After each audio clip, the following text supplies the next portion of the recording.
Sementara itu, saudara, hingga di penghujung bulan Ramadan 1442 Hijriah, masyarakat Banda Aceh dan sekitarnya terlihat masih memadati lokasi penjualan takjil, seperti di sepanjang Jalan Tuanku Pulau di Baruh, Kampung Baru, Banda Aceh. Di pusat penjualan panganan berbuka puasa ini, masyarakat berburu aneka jajanan buka puasa walaupun di tengah pandemi COVID-19. Pusat penjualan takjil dan menu berbuka puasa ini setiap hari dipenuhi oleh warga yang berburu panganan berbuka puasa. Bahkan pada penghujung bulan Ramadan ini, pembeli masih terlihat membadati lokasi penjualan aneka berbuka puasa ini, walaupun masih dalam pandemi dan angka penderita COVID-19 yang menunjukkan tren peningkatan di Aceh. Rio Saputra, salah seorang warga Banda Aceh, mengaku salah satu alasan berburu panganan berbuka puasa di sini adalah karena semua menu berbuka tersedia.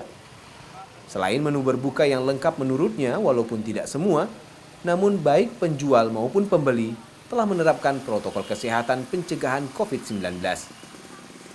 Pertama alasannya karena memang di sini pusat takjil yang ada di Banda Aceh dan diberikan banyak pilihan di sini, dan ya apalagi kan ada larangan mudik nih.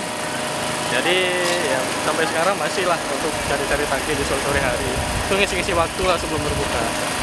Sementara itu, warga tetap diimbau untuk tetap menerapkan protokol kesehatan pencegahan COVID di setiap aktivitas di bulan suci Ramadan ini. Apalagi di kawasan pusat perbelanjaan takjil yang banyak mempertemukan orang. Sehingga penerapan prokes seperti menggunakan masker wajib dilakukan agar tidak terpapar COVID-19. Mustajab, Kompas TV, Banda Aceh.